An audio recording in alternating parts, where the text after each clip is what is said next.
ಸಿಂಹ ಮತ್ತು ಇಲಿಯ ಕತೆ. ಒಂದಾನೊಂದು ಕಾಲದಲ್ಲಿ ಕಾಡನ್ನು ಆಳುವ ಶಕ್ತಿಶಾಲಿ ಸಿಂಹವಿತ್ತು.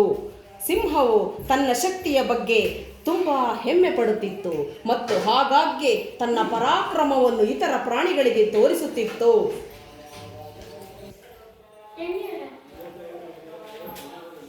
ಹೀಗೆ ಒಂದು ದಿನ ಬೇಟೆಯನ್ನಾಡಿ ತುಂಬ ಬಿಸಿಲಿದ್ದಿದ್ದರಿಂದ ವಿಶ್ರಾಂತಿ ತೆಗೆದುಕೊಳ್ಳಲು ನಿದ್ದೆಯನ್ನು ಮಾಡತೊಡಗಿತು.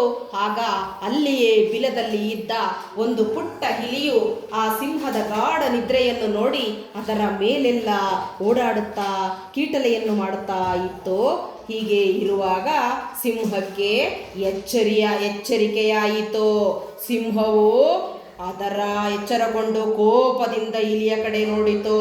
ಈ ಇಲಿಯು ಸಿಂಹರಾಜ ನನ್ನನ್ನು ಕ್ಷಮಿಸು ಎಂದು ಬೇಡಿಕೊಂಡಿತು. ಆಗ ಸಿಂಹವು ನಿನ್ನನ್ನು ಈಗಲೇ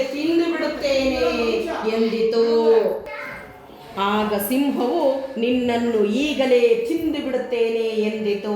ನಂತರ ಇಲಿಯು, ಬೇಡ ಸಿಂಹರಾಜ, ಬೇಡ, ನೀನು ಇಂದು ನನ್ನ ಪ್ರಾಣವನ್ನು ಉಳಿಸು, ಮತ್ತೊಂದು ದಿನ ನಾನು ನಿನಗೆ ಸಹಾಯ ಮಾಡುತ್ತೇನೆ ಎಂದಿತು. ಆಗ ಸಿಂಹವು ಜೋರಾಗಿ ಎಂದು ಗರ್ಜಿಸಿತು.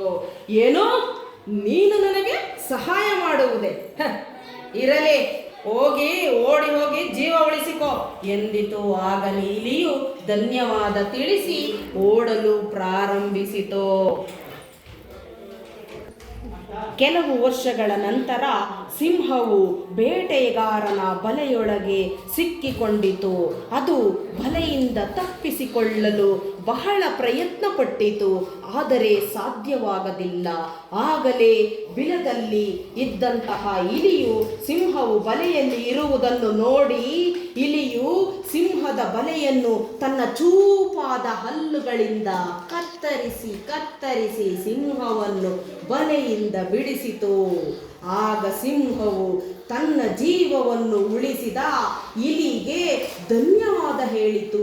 ಇಲಿಯು, ನೀನು ಇಂದೊಂದು ದಿನ ನನ್ನ ಜೀವವನ್ನು ಉಳಿಸಿದ್ದೆ, ಹಾಗಾಗಿ ನಾನು ಇಂದು ನಿನ್ನ ಜೀವವನ್ನು ಉಳಿಸಿದೆ ಎಂದು ಹೇಳಿತು. ಅಂದಿನಿಂದ ಸಿಂಹ ಮತ್ತು ಇಲಿ ಇಬ್ಬರು ಒಳ್ಳೆಯ ಸ್ನೇಹಿತರಾದವು. ನೀತಿ ಕತೆ: ಉಪಕಾರಕ್ಕೆ ತಕ್ಕ ಪ್ರತ್ಯುಪಕಾರ.